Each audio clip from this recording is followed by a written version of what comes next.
Well, good evening. Today, the French opened fire on a shadow minister in the Channel.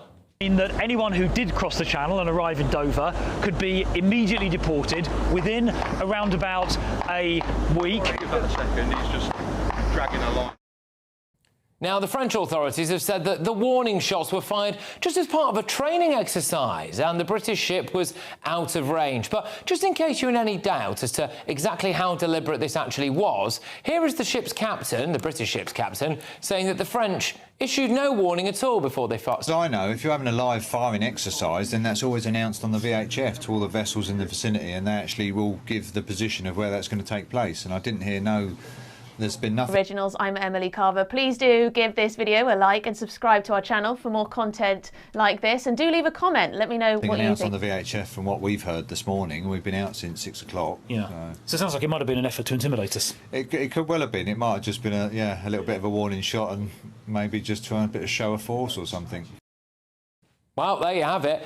The French have got some cheek. In my opinion, they are the final link in the chain for human traffickers. Get the illegals into the Channel and French border force will do the rest. On the Channel, and you can see behind me a French warship escorting an illegal migrant dinghy. We're just inside English waters now, UK waters, and a border force vessel, Typhoon, is about to pick up the illegal immigrants that have come across. It's the second boat we've seen this morning. And wait until you see what I'm about to show you in a minute's time, because there is a new illegal migrant route that has just opened up and they've had a proof of concept and it worked. But does anybody else find it remarkable that the French will fire 17 warning shots in the vicinity of a democratically elected British politician, but they will happily escort illegal blokes from Sudan, potential rapists from Eritrea, or possible Iranian terrorists? Today, illegals set off from the furthest point yet to reach Britain. They began in Fécamp, which is about 140 miles, that journey is, to eventually end up in Dover. It is about, roughly speaking, 40 miles south of Dieppe, which up until now has been one of the furthest points, and it is about 70 miles away from their usual launch points around the Calais and Dunkirk area. Now, today, Andy Burnham had the brass neck to say this. The Home Secretary has brought forward a very rigorous plan in relation to this, and let's remember, of course, the numbers can fluctuate, but overall boat crossings are down quite significantly year on year, so that does suggest that the plan is working. The unravelling of Whitehall under the new guard, just a few days after Andy Burnham walked through the front door of number 10 Downing Street, the political landscape in the United Kingdom has managed to spin into even deeper chaos than anything witnessed during the uneasy tenure of Keir Starmer. Welcome back to Britain Underneath, where we strip away the polished press releases and look straight at the mechanisms grinding away beneath the surface of British governance. Before we examine how this fresh administration is already colliding with harsh reality, please make sure to subscribe to Britain Underneath and click that notification icon. Your support truly helps this channel stay independent and keeps us uncovering what is really going on behind closed doors. So let us dive straight into the heart of this unfolding situation. The plan is working. Has any Labour minister condemned the French for firing in the vicinity of a shadow cabinet minister? I haven't seen it. The same French, of course, that they're all cozying up to because they're desperate to drag us back into the EU. No, I don't think they have condemned it. And here you go. This is the breaking news that we've received exclusively here at GB News in the last few minutes. Let's play the footage. What you're looking at here is a border force vessel arriving in Dover, and on that boat are 20-odd illegal migrants who set off from the furthest launch point to date. They set off earlier on. They have now been brought to Britain, and we're going to play you a clip of them arriving. There you go. They're about to kiss British soil, and they will be coming, no doubt, to a town or city near you. And let me tell you exactly why this is so important. So our sources, and thank you very much to our Home and Security Editor, Mark White, for sending me this just as I walked through the studio door to come on air. We think this was a proof of concept trip where human traffickers will try a new route. They'll put a handful, and 25 by recent standards is a handful, of illegal migrants onto a boat, and they'll test a new launch route to see if it works. And they now, tonight, will know unequivocally that it has worked. So when Andy Burnham says that the plan is working, and all of that, well, how are you going to deal with a new launch route, Andy? Because I suspect strongly that in the coming days and weeks, you are going to see a lot more launches from that site further down in France, about 40 miles south of Dieppe. There's about 140 miles from their launch point to Britain, and they now know, beyond any doubt whatsoever, that they will end up in Britain. So how are we going to compensate for that? But I'm very pleased to say that joining us now is the man who was shot at by the French. It's Shadow Home Secretary Chris Philp. Chris, thank you very much. Nice to see that you're still alive. So, look, first things first then, what do you make of the way that the French behaved in the Channel today?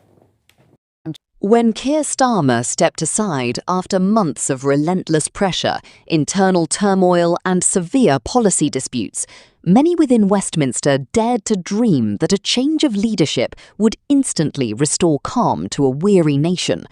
Instead, the arrival of Andy Burnham has triggered an immediate and dramatic acceleration of political friction. Within 48 hours of taking office, the new Prime Minister found himself caught between the radical demands of his backbenchers and the cold, unyielding reality of empty public coffers.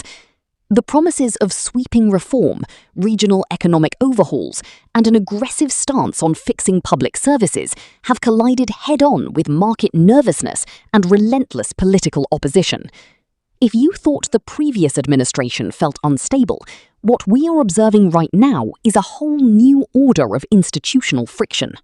Now is the perfect moment to take a breath, sit tight, and stay informed, because the pace at which these developments are unraveling is extraordinary.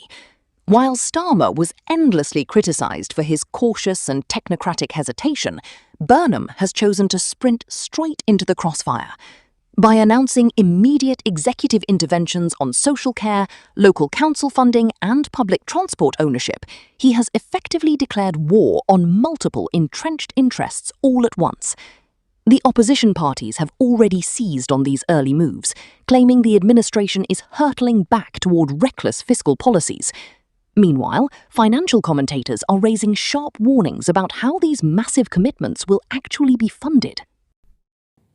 Well, I'm pretty appalled by it. I mean, first of all, firing close to our boat, I think, was pretty disgraceful. It was not a training exercise. The video footage shows very clearly there were no signs or flags or any kind of indication a live firing exercise was going on.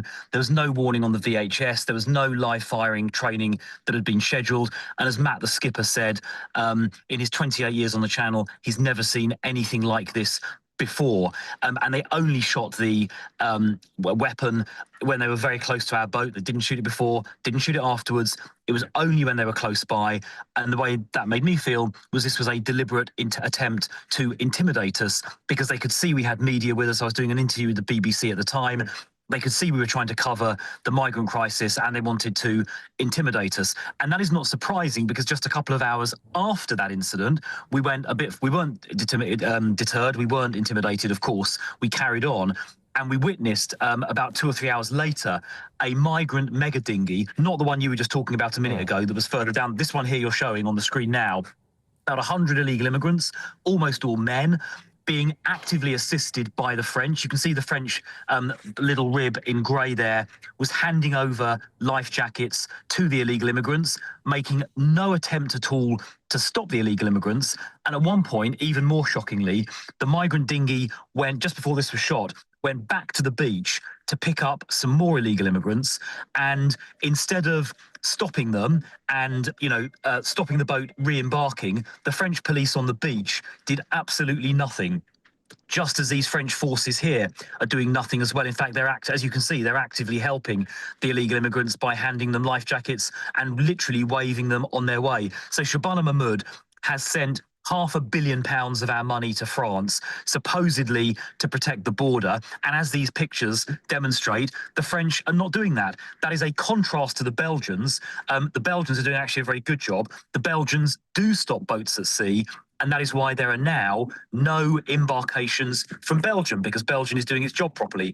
Now, I'd like to pick up the point that Andy Burnham, the Prime Minister, made a second ago, claiming the numbers are down. Well, I asked Matt, our fishing boat skipper, about this, and Matt said that this year he's had more fishing trips cancelled than ever before because the weather on the channel has been so bad. I know it's been sunny weather on land, but the sea has been rough, lots of fishing trips cancelled, and that is why the migrant dinghy numbers have gone down. It's not because Shabana Mahmood's plan is working. She's handing over £500 million of our money, and the French are doing nothing, as that video just displayed. And now, to add insult to injury, as you revealed a minute ago, there's now this new route. We were tracking it on the radar, and we were tracking it by listening into the Coast Guard radio communications, both in French and English. So we could see it happening, and we could hear it happening in real time this afternoon. What were they saying? Sorry, Chris, go on. Sorry to interrupt. What kind of stuff were they saying to each other?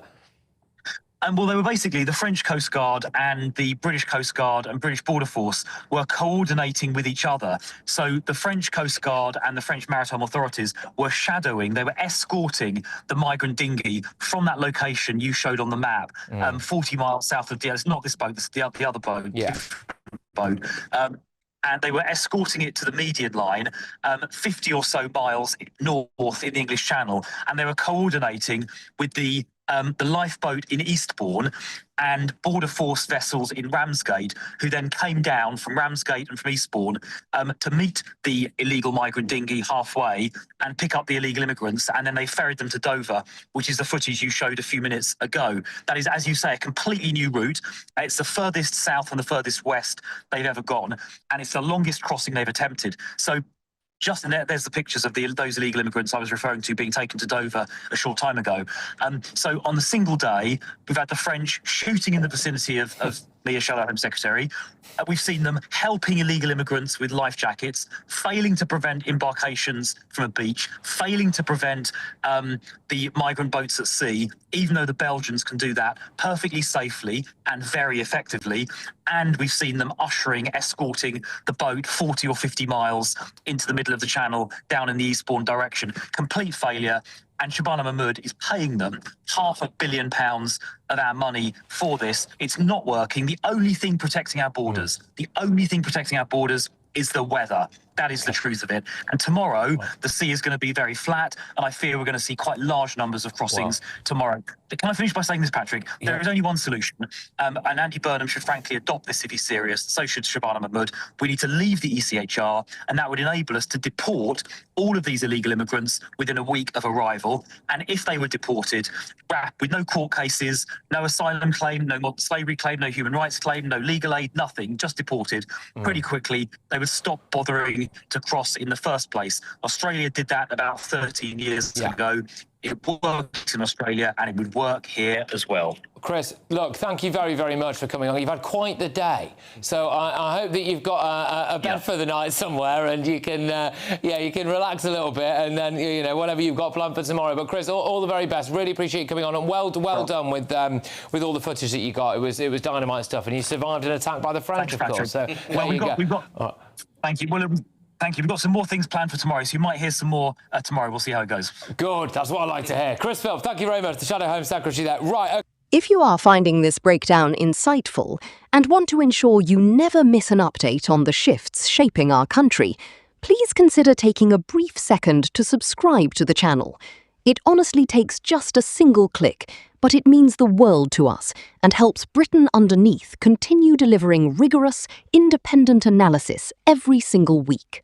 What makes this transition so fascinating and frankly concerning is how quickly the honeymoon period has dissolved.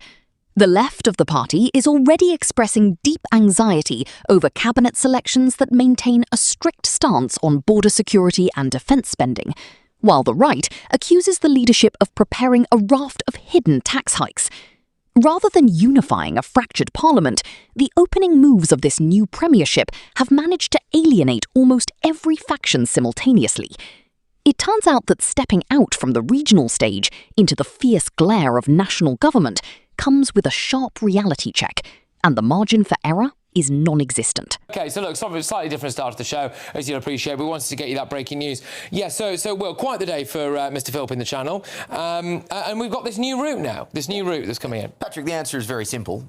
England must declare war on France. At various points in this country's history, when it's been in a funk, kings have sent people across the channel to do a bit of froggy bashing, and it's really enlivened the spirits of the country. But I don't think Andy Burnham will take my advice. So what I would say on this is that it goes to show that the French cannot be trusted. Now, whether or not this was gross negligence or a hostile act, either way, it goes to show that the French cannot be trusted.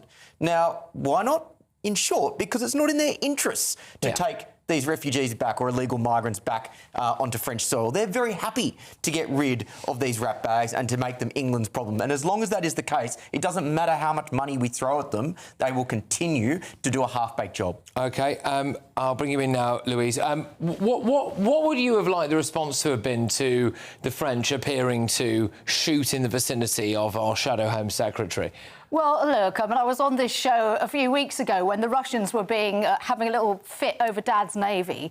And now we have the French apparently doing a training exercise, quote unquote, over the Shadow Home Secretary. What were they training for? Shooting the dolphins? They fired a pistol into the sea and they were essentially just trolling. What they wanted to do was interrupt that interview and make a noise so that Chris Philip couldn't draw attention to their abject failure. But as he said, it's more than just failure. They are actively helping these illegals come to Britain. And we've got to say this isn't good enough. I don't think we should declare war on the French because partly because we should only pick on people our own size. And every time they've come up against us in the Navy, they've not done very well. But what I do think we should do is sanction them. If they're going to take our money and they are going to literally hand out life jackets and escort these guys into our waters, then we should sanction them. It's about time they started acting like an ally and not like an enemy. Well, now, this is the important thing, isn't it? They have so far today shot in the vicinity of a democratically elected shadow cabinet minister. They've been handing out life jackets to a load of lads who are invading Britain. They've willfully allowed a new route to open up, a new frontier in the migrant crisis. They are not really behaving like our friends, are they, Kai? No, I can see you smiling. How can anybody take Chris Philp seriously? You don't have to be Captain Obvious to see that this was maybe a deterrent, maybe just them messing about, as Louise says. Come on, let's get real. Also, I'd love to have seen, by the way, Chris Philp put this much effort into policing the channel when he was actually immigration minister for 2 years. He said that there's an easy solution to all this. Andy Burnham could take up. It would take a week to deport and detain people. Give me a break. The Tories had so long to do that and did nothing. Chris Philp is literally one of those people who did nothing. You sound a bit reformed. Do I? I strongly encourage you to watch till the end of this video, as the strategic implications of these first few days will set the tone for the entire year ahead. The central question facing the country today is no longer whether the new Prime Minister possesses grand ambitions, but whether the machinery of state can survive the sheer pressure of trying to deliver them without fracturing completely. We are witnessing a high-stakes gamble where every policy announcement risks triggering another political crisis. Well, I'm happy to be on the right side if it happens. Look, obviously, the one-in, one-out deal was laughable at the start, right? They said the numbers are small, and it was very small. It's now ramped up, right? So about 300 are being returned every month. That's an improvement. Obviously, this shows that there are perverse incentives at play as well. But you're not concerned about this new route? I mean, we have it just exclusively revealed here on GB News that there is a new frontier here. They're setting off from about 140 miles away from the British shoreline. And they have now, as of about half an hour ago, definitively proved the concept. You see it on the map where they set off there from. Look, you'll all know, obviously, where Calais and Dunkirk is. It's the bit that's closest to Britain, isn't it? But, you know, the human traffickers, people smugglers now know, there you go, that's your new route. route. That's why this shows that you've got to stop the incentives here, not stop them in France. Because if you stop them at one beach, they'll go to another beach, or they will just try and find new ways to actually get around French forces. And this will just keep happening and keep happening. The answer is in Britain, it's not in France. All right. Well, Andy Burnham obviously thinks that the plan is working swimmingly well, so we'll go to that. We'll hear a bit more from you in the top of the next hour. Sorry to eat into your time there, panel, but obviously we had Chris Philp on and the exclusive there. But the French authorities have said the regulatory signals as provided for by internet... Thank you so much for spending your valuable time with us today. Please do hit that subscribe button right now if you haven't already. Your support truly keeps this channel alive and allows us to keep bringing you the raw truth. Make sure to return for our upcoming videos as this situation unfolds, and keep questioning what happens beneath the surface.